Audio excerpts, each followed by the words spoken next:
Tudo bom com vocês, pessoal? Meu nome é Luiz Amado, sou professor de Geografia. Estou aqui para trabalhar um pouco com você as fases da industrialização brasileira. Parte aqui que eu estou grifando para você, né? Nós temos algumas fases. A primeira fase que nós compreendemos como industrialização do Brasil, que compreende a parte que o Brasil se tornou mais independente, já estava independente a partir de 1822, uma fase muito importante por ter uma cultura do café estabelecida depois da cultura da cana-de-açúcar e da mineração em Minas Gerais. A cultura do café, ela era uma cultura que trouxe uma série de benefícios para a economia do Brasil, acumulou, né, capital, ou seja, dinheiro para os grandes produtores, que por sua vez alguns começaram a investir na industrialização. Mas isso foi de uma forma bem mais é, tímida do que deveria ser, né? Nessa época, os Estados Unidos, por exemplo, estava bombando na sua industrialização. Inglaterra nem se fala, mas o Brasil ainda tinha indústria somente na cidade de São Paulo e eram indústrias bem tímidas, tá, pessoal? Eram indústrias bem tímidas, tímida do que deveria ser, né? Nessa época, os Estados Unidos, por exemplo, depois, né, dessa fase que acabou, né, com a crise de 1929, né, veio uma segunda fase, a partir de um golpe de Estado do famoso Getúlio Vargas. Essa fase, que veio a partir desse golpe de Estado, aconteceu, né, entre 1930 até o final de todos os governos que Vargas conseguiu ter. Vargas foi eleito 2 vezes. Ele ficou no poder cerca de 19 anos. Foi o presidente que mais ficou no poder até hoje. Tá? Nessa fase, o início dessa fase foi marcada pela substituição de importações. Tá? A substituição de importações foi o que aconteceu por conta que as indústrias de base, depois, né, dessa fase que acabou, né, com a crise de 1929, né, veio uma segunda fase.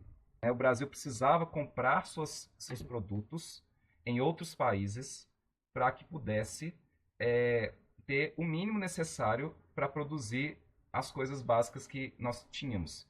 Então, o Brasil precisava do governo Vargas, ele preferiu que o próprio país do governo Vargas, ele fazer seus próprios produtos, construir seus próprios produtos. Produtos como gasolina, petróleo, siderúrgica, alumínio, né? Farmacêutico. Isso tudo o Brasil começou a fazer e era que? Produtos básicos. E nessa fase, o Brasil estava, né, então, tentando substituir a cultura do café que tinha, né, falido.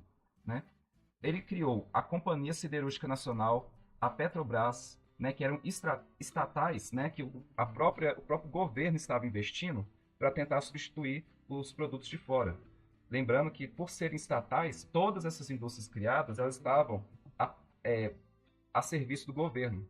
Elas estavam sendo criadas pelo governo para atingir programas políticos. Né? Então, o governo, pela primeira vez na história do Brasil, estava investindo em industrialização. Beleza? Aí nós temos, então, a terceira fase, que veio logo depois que Getúlio Vargas foi embora. Getúlio Vargas, ele acabou falecendo, né? Ele, né, se cometeu um certo autoextermínio, não estava satisfeito com muita coisa, não tinha como mudar, ele não entendeu como fazer, ele acabou buscando o seu autoextermínio.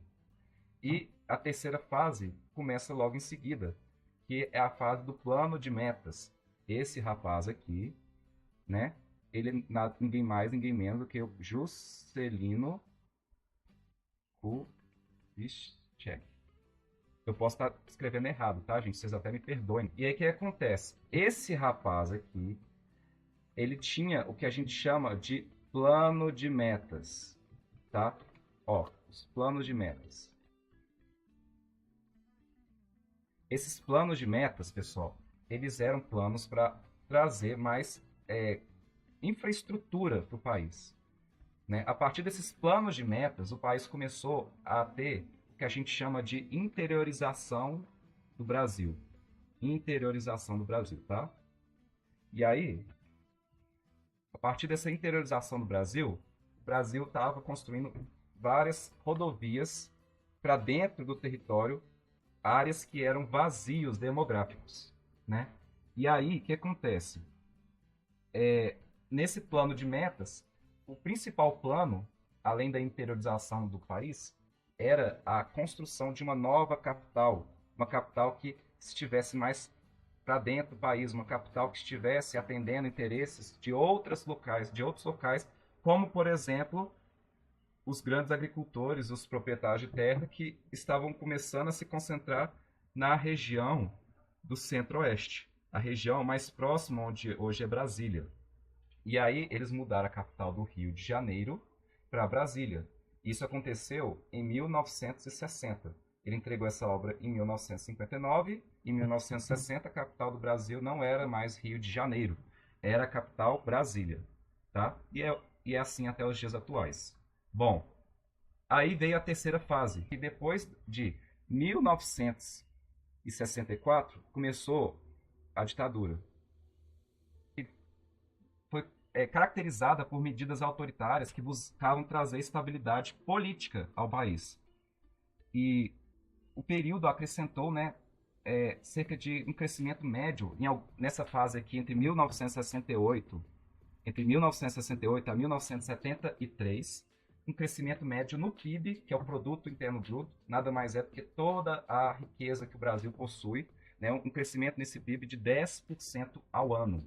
Isso é muita coisa, gente. Isso é tanto quanto a China cresceu há uns 10 anos atrás, tá? Houve, então, um desenvolvimento industrial imenso, expressivo, modernização da infraestrutura, aumento das exportações, e tudo isso impulsionou bastante a economia brasileira, que passou a crescer demais. Claro que não foi algo que durou tanto tempo assim, não foi o suficiente para o Brasil se tornar uma grande potência mundial, mas resultou, nessa fase, resultaram de investimentos em infraestrutura, como, por exemplo, nós vemos nessa imagem aqui. Essa imagem aqui é a ponte Rio-Niterói, né? Essa imagem mostra um dos nossos governantes, né, implementando essa ponte em 1974. Essa ponte foi muito grande, foi um marco porque era considerada uma obra faraônica, ou seja, uma obra assim para deuses verem, né, no caso, mas ela também causou bastante endividamento para o país. Também foram construídas usinas como a de Itaipu, né, para geração de energia, e de Angra dos Reis, também para geração de energia. Então a gente tem que entender que, além da infraestrutura, o Brasil, nessa época, investiu muito na geração de energia, Angra dos Reis e a usina hidrelétrica de Itaipu. Tá?